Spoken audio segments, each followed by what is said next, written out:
Whenever we indicate a lack of belief in one explanation for events, without further qualification, we inescapably privilege the remaining possible explanations for events. Should we want to communicate that we are lacking a belief in any explanation, then we say we do not know, or that we are agnostic. We used to believe we originated from a mind behind the cosmos, but scientific arguments have been used by some to present us with an alternative story that we don't need a mind behind the cosmos to explain things anymore. The laws of physics on their own can do just fine. Physics will explain chemistry and in turn biology, then mind and consciousness. The Big Bang and evolution are physical theories to replace theistic ones. It's my belief that materialism and physicalism are displacing theism in Western society. It's my belief that many atheists are simply materialists or physicalists without really being aware of the ideologies underwriting their beliefs and ideas. Today, I'm talking with Ryan, who is most comfortable with the label of agnostic. And I'm seeing if I can make a non-religious argument for theism. Welcome to Consciousness Matters.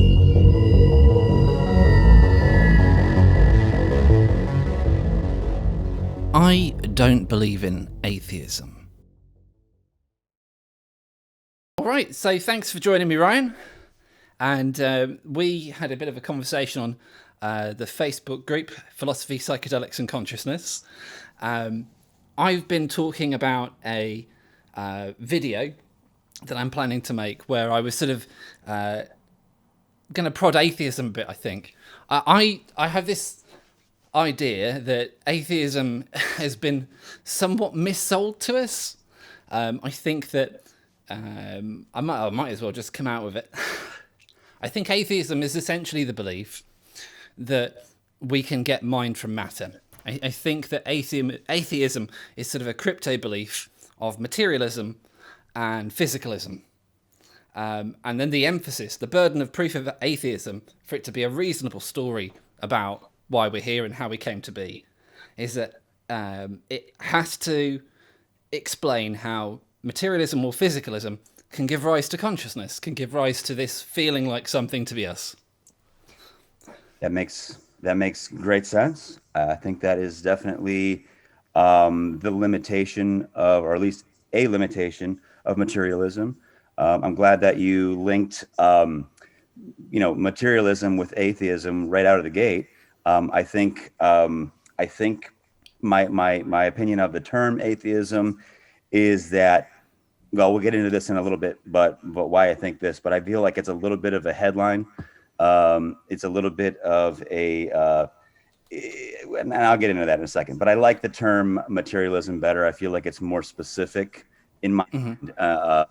Atheism's a little bit more antagonistic in my mind. So that's where we start off with that one. But I think that is a limitation of the materialist worldview, and I think the more interesting limitation. I think the other limitation would be, and I thought you were going to go here, is that materialism would have to account for, if it were to be a credible story, how something came from nothing. And while I think that it used to be more of a persuasive problem for me, I think it's less of a persuasive problem, only because I don't feel that it necessarily needs to have an answer. I feel like, okay, if we don't have an answer to that question right now, as compelling of an issue as it is, can we possibly proceed without really having a great understanding of our origin? So let's quickly jump over to the consciousness problem. I think that's why this problem is a little more compelling, because of the fact that consciousness is the problem that we cannot avoid. Consciousness is the problem that we all are facing. This is a problem that, it's the one that we care more about. It's to use Sam Harris's words, how exactly does he say that? It's the realm in which anything can matter. Why anything matters is in consciousness, and so I think that's a more compelling problem for those reasons. But so how do you get mind from matter, right? That's an interesting question. I don't know necessarily how you want to dive into that one. I've got a humorous image which I feel might be being a touch mean, but hopefully it might attract attention of people who want to defend the position. And I feel like the mind over matter question is a little bit like some guy on a high street, lots of shops, and there's a door, and he's pushing the door, right? And he's not having any luck opening the door, and he's starting to feel a bit embarrassed. He keeps trying to push the door. There's a crowd starting to gather in the street. They're all sort of looking at him. He's getting a bit, it's getting really awkward now, and he's pushing the door. And he just keeps pushing the door, and he hasn't noticed that the door says, pull on it. It's like there's a way of doing this. There's a way of solving this problem, and it works one way, and it doesn't work another. And I think that the idea that we could start off with something mental and then create something that looks like matter is very reasonable as an idea. The idea that we can start with matter and then end up with something that's mental just doesn't seem to work. It seems to be that pushing on the door that you need to pull on. I would tend to agree with you. At a very high level, to start out with, I would say that of the two, when couched in those terms, of the two choices, I would say that the idea of gaining matter from mind seems to be the more logical. But let me ask you, why do you feel that it is the more logical, more reasonable starting place or assumption? Well, I think my own understanding of materialism and physicalism is that what we're trying to do is construct a world from mathematical equations, right? We're trying to bring about everything that we can see with mathematical descriptions. If I'm going to work in physics, then hopefully an equation that I make that makes sense of the world is going to be how I make progress in my career. So I've produced a theory. I've sort of explained how it works. I can't imagine how that's going to work in any other way than with some sort of mathematical relational description. And for me, there's this really interesting question, right? When I say that it feels like something to be me, the only reasonable causal source of that comment is me. It's just some sort of conscious mind thing, right? It's a mental cause. And if I can chalk that up to one of those mathematical equations, then I'm not going to be the one that's causally responsible for it. And that blows my mind, right? that tells me that there's mental causation in the universe and there's physical causation. And if you're going to try and have that mental causation arise because matter is in a particularly complicated state, well, what I would say to that is that it's fine to say that sort of like snow is sort of an emergent property of water and it being cold. Like, no one really minds that. That's fine. But if I say that walking on water is an emergent property of Jesus, that's the problem. So why is it a problem? It's a problem because we can't describe the behaviour in terms of its parts. We can't explain the phenomena in terms of what we can reduce it to. So we can do that with snow. We can't do that with Jesus walking on water. Right, so... Go ahead. Emergence can, if we're not careful, be a sort of academically almost acceptable way of saying magic happens. But if we keep that term really tight, what we're looking for is to explain everything that's emerged from its components. And because of the way that we've just set this problem up of having mental causes, how do you have mentality pop into existence from a bunch of mathematical relationships? That doesn't make sense to me. That is that's the problem. That is the problem, isn't it?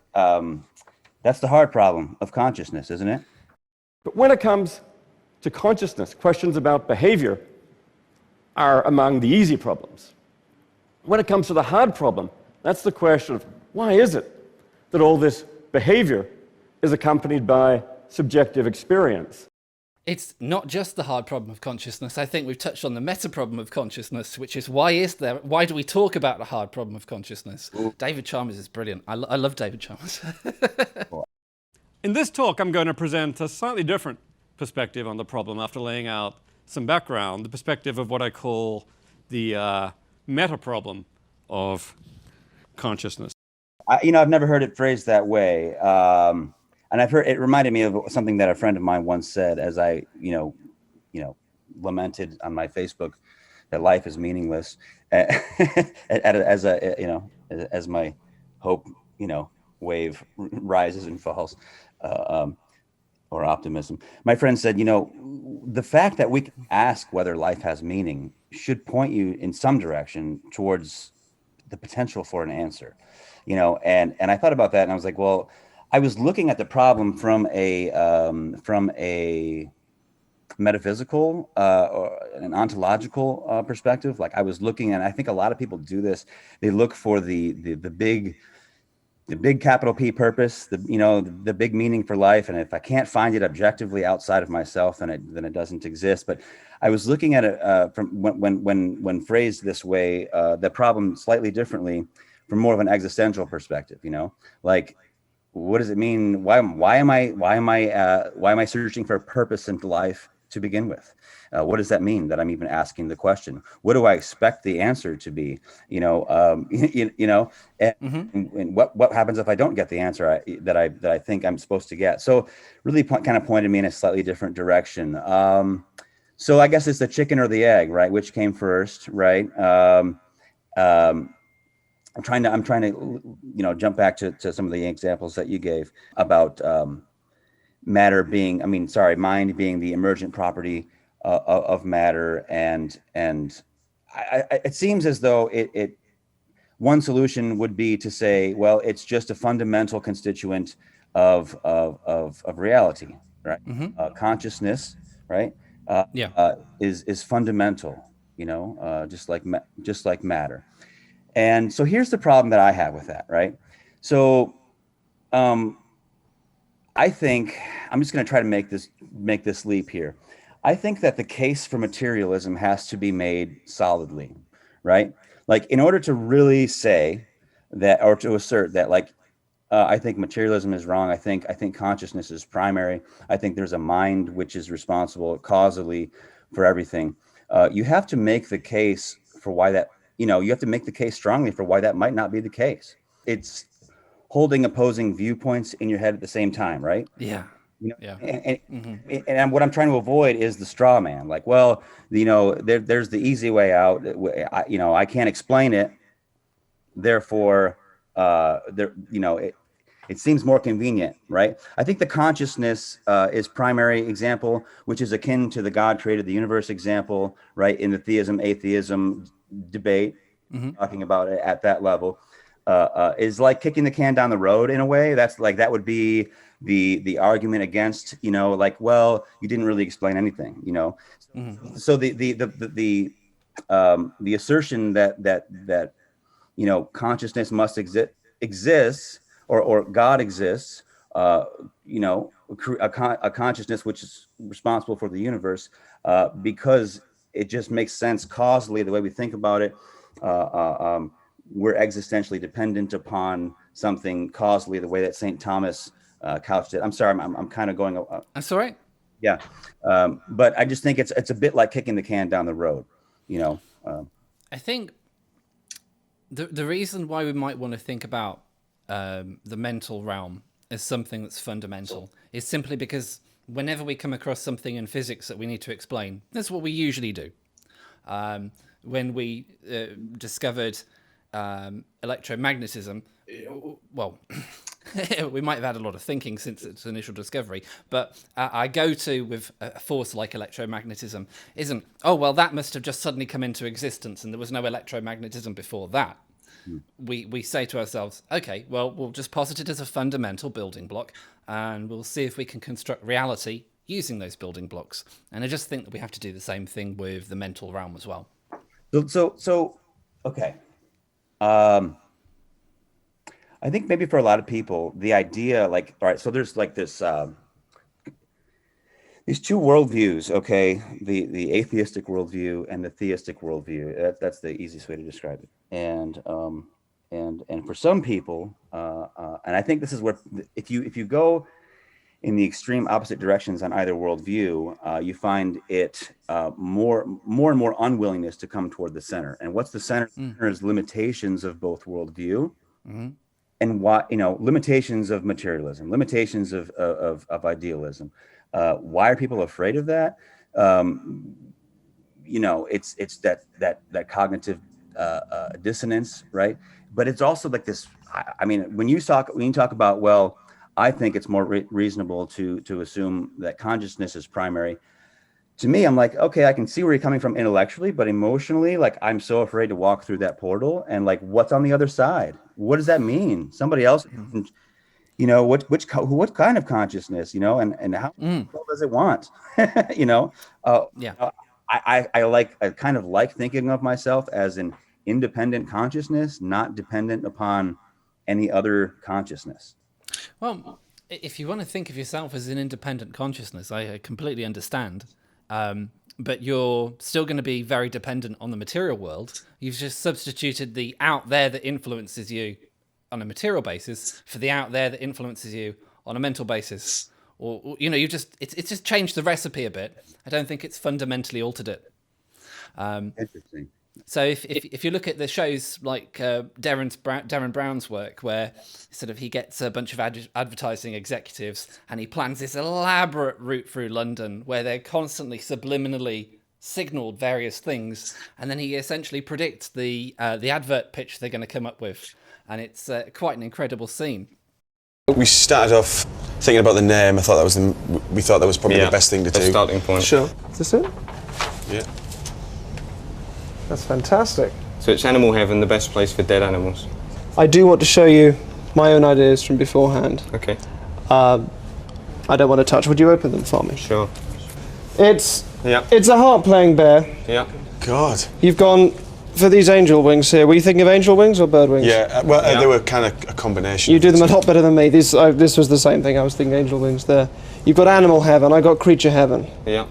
So We're the best. you're a bit off there then. A bit off there. Where the best dead animals go. Did you put blessed place for dead animals? Wow. Very similar. If you knew the amount of effort we've gone into making this work, you'd be absolutely flabbergasted.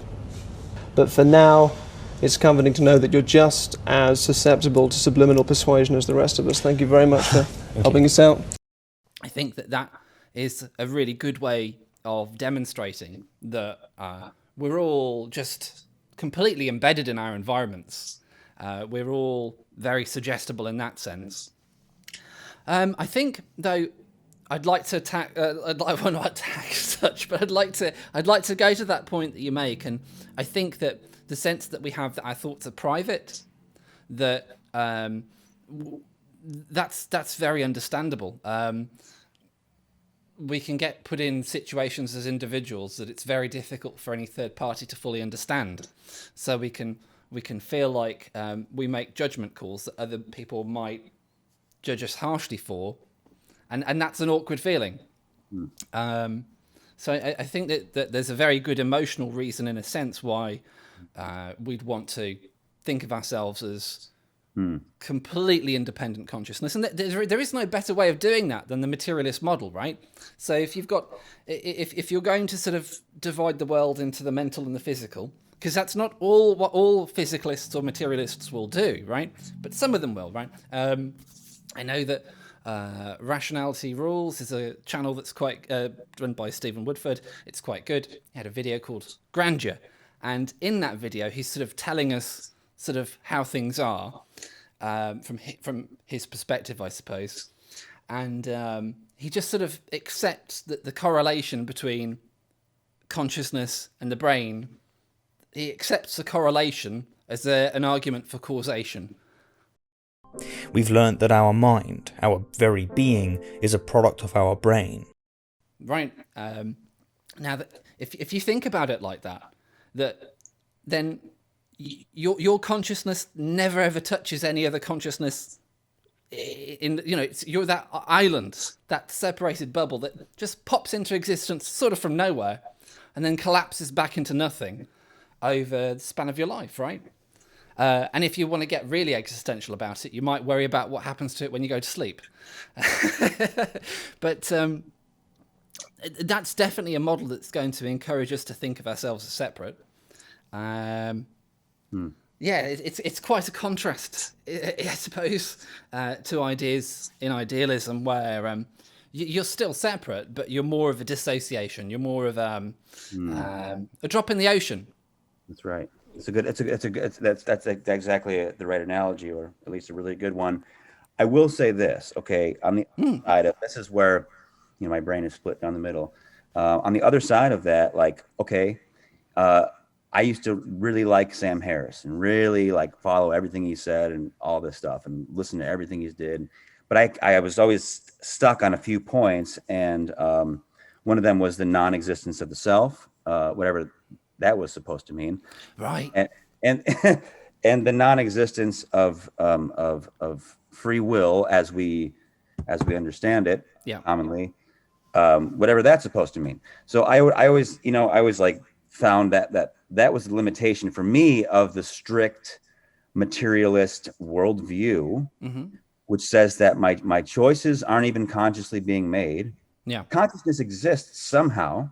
It's like I'm observing what I'm doing, but who's doing anything, right? It's just like this conundrum. And so that's where I just was like, well, there's limitations there as well. And that's like the more mystical side, the mystical side of who am I, right? But the limitations of going too deeply on the mystical side, that's why I like materialism, because it's like Occam's razor. It's like, wait a minute, I'm not going to multiply explanations here. It's like, it's got to be a simple explanation. So there's this balance I'm looking for. Yeah, that makes a lot of sense, and I completely agree with you on both those things with regards to Sam Harris. Now, I used to get frustrated that he wasn't a bit better, that he wasn't quite finishing off the arguments, that he wasn't, but I've had people tell me just how positive Sam Harris has been in their lives, and that I sort of think, I do have to acknowledge that, right? I do have to say that he's done some good for quite a few people. But yeah, okay, so there's a couple of things there. One of them sounds like classic epiphenomenalism, right? This idea that we're not really able to make any decisions. It's all we're just observers, and the material world is playing out. Well, if that were true, we wouldn't be able to say that.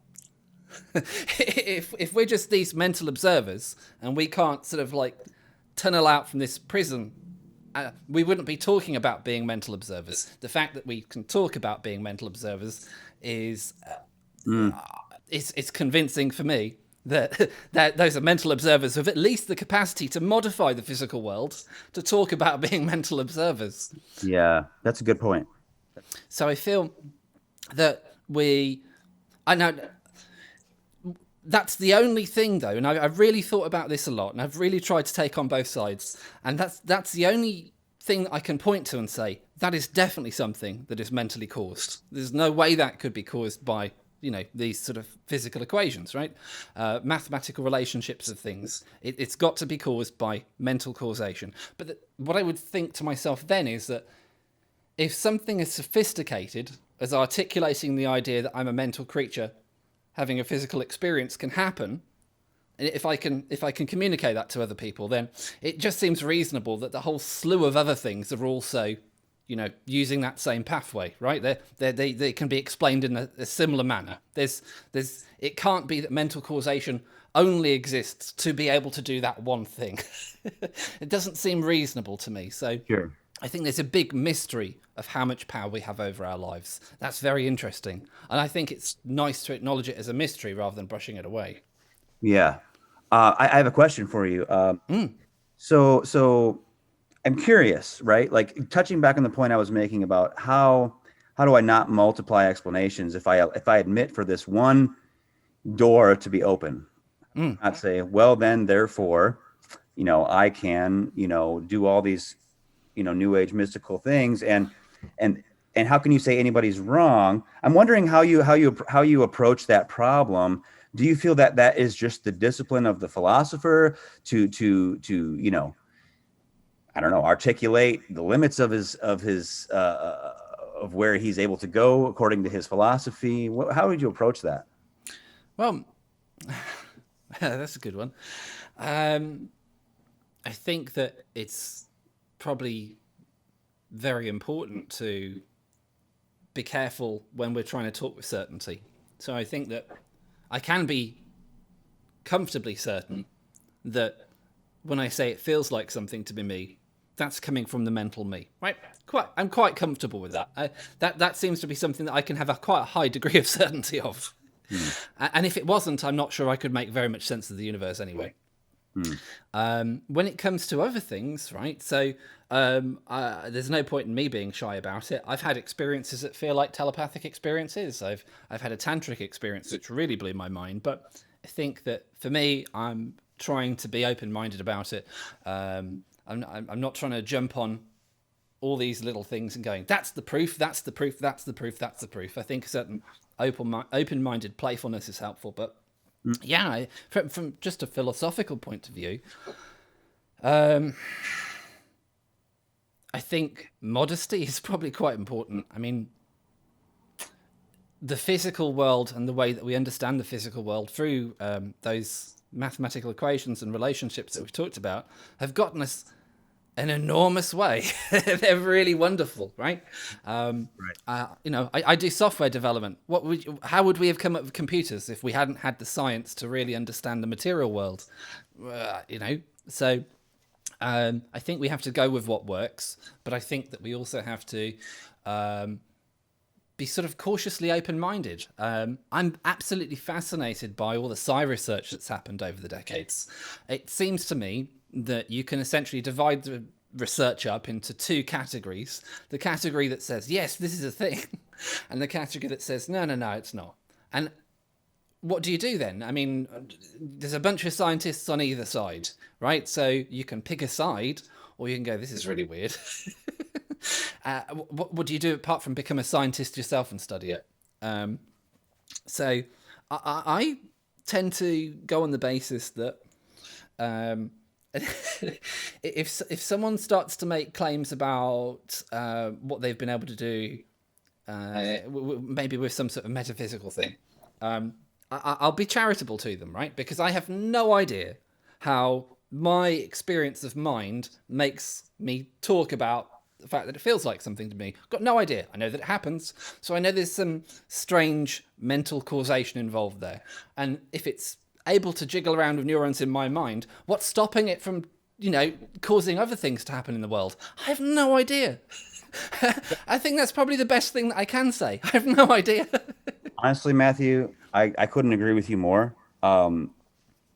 I think that's a rare to have that perspective, I think, because people love certainty, man. They love They do.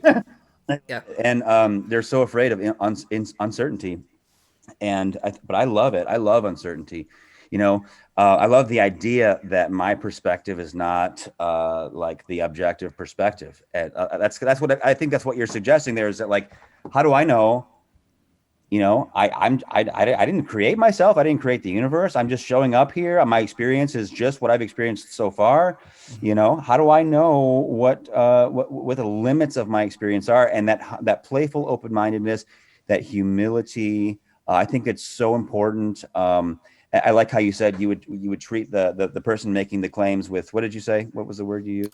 Playful open-mindedness or cautious open-mindedness, could be both. That's exactly how I would do it as well. Now, I have a tendency to lean towards skepticism, okay, to say, because I just feel like it's, again, like that Occam's razor, like, as opposed to, because all right, so like I have playful open-mindedness. Well, how long am I going to listen to them make their claims, right?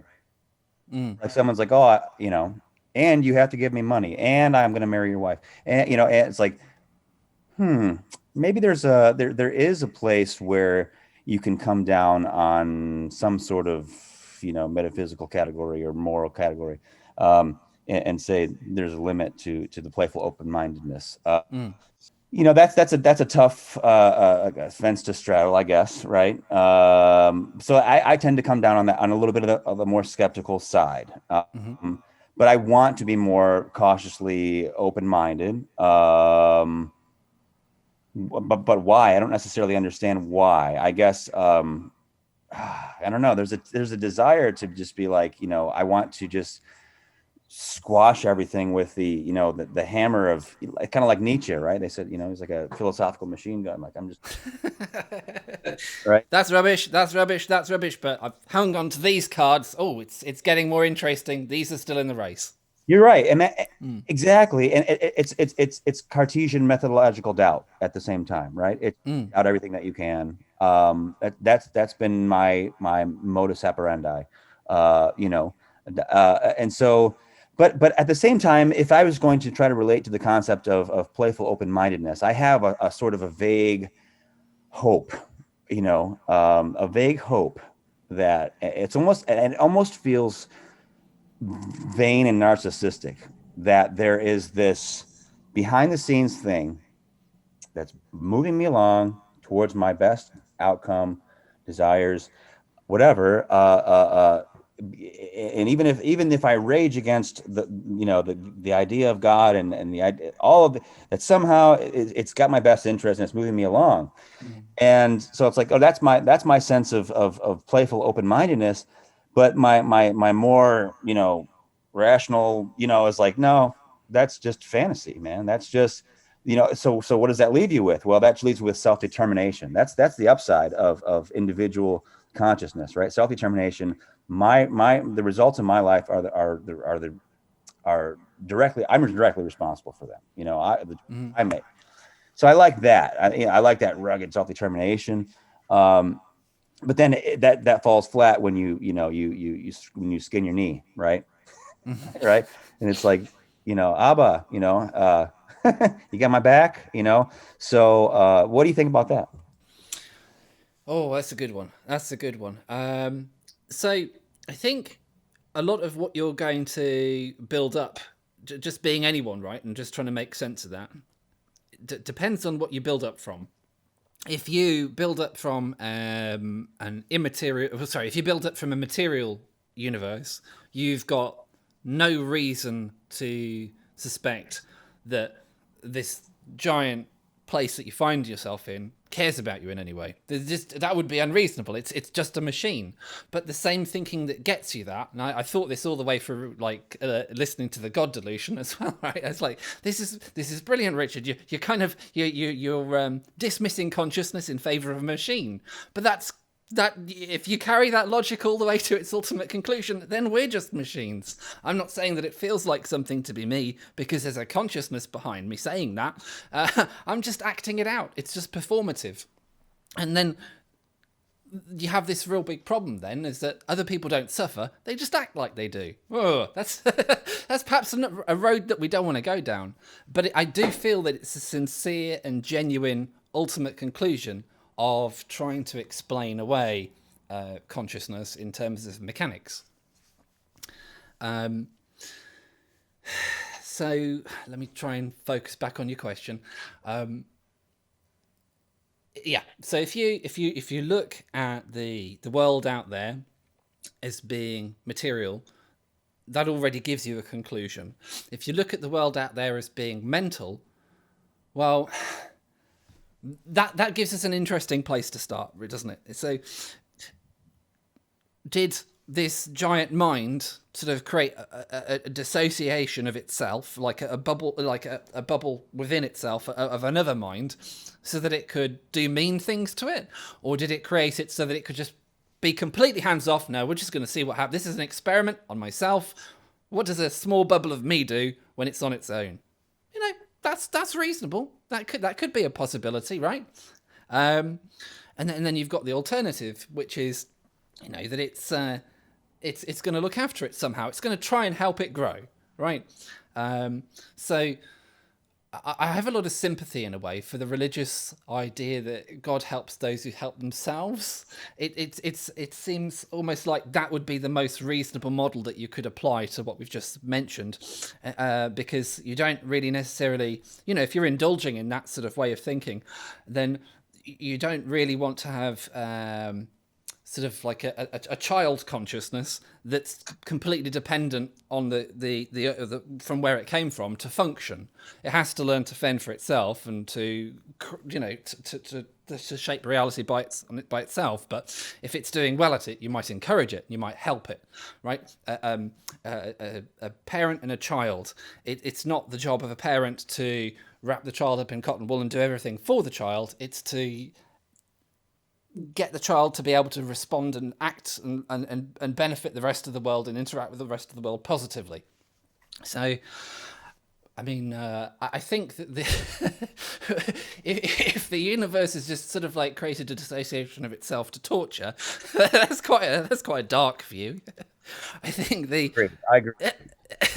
And that's a good rational approach to that problem. Thank you. I would say, and I always strive for the middle. The truth is in the tension kind of a problem. But that's a good one, and it makes sense because it takes into account the importance of self-responsibility, right? Mm-hmm. It begs the question: do we live in a benevolent, universe or an indifferent universe? So I would agree, malevolent universe is a little bit dark, but yeah. So interesting. Where does that leave us here? It seems almost like a materialistic perspective where we could just be an experiment where we are cut off and where we don't need to think about the universe interfering to benefit us. Could be a possibility. It doesn't seem irrational at this stage. Can you restate that for me? Yeah, sure. So if I'm a materialist, I think the universe doesn't interfere or care about my life. And if we're thinking of a mental origin where the universe is just, we've popped out of this mind as a separate submind, a dissociated mind, and we're going back to that idea that the universe is just like, I wonder what will happen. I'm hands off. I'm not going to do anything. I'm just going to see what happens. That doesn't seem unreasonable, but those two views seem to be the same view, but with different found through different ways, right? Okay. Yeah. Interesting. I understand what you mean. Kind of like analogous to the kicking the can, whether you say down the road, whether you say the universe existed eternally or God existed eternally. It's the same problem on either side. Not that we need to unpack that one. But yeah, I don't know. This is a really cool conversation. Thank you. Yeah, it really gave me a lot to think about. I will say this, I've recently, joined a group of guys that is a fraternity, a very old fraternity, and one of the requirements is belief in some sort of supreme being. It was a slightly difficult one for me to approach, but I decided to leap over the hurdle because of the fact that I'm solidly, in the camp of agnosticism, as we mentioned online. Just because I don't really know, I don't feel like I'm in a position to have knowledge. But I appreciate the fact that you made a really good, what would you say, an inference or an observation about, how might you even be able to start to answer that question? How do you get past the agnostic problem, right? Because that's so comfortable camping out, right? Like, I don't know. I think that there's no harm in entertaining the idea that there's a material universe out of which miraculously consciousness pops out of. And it would have to be a miracle because it's not reducible to the fundamental parts.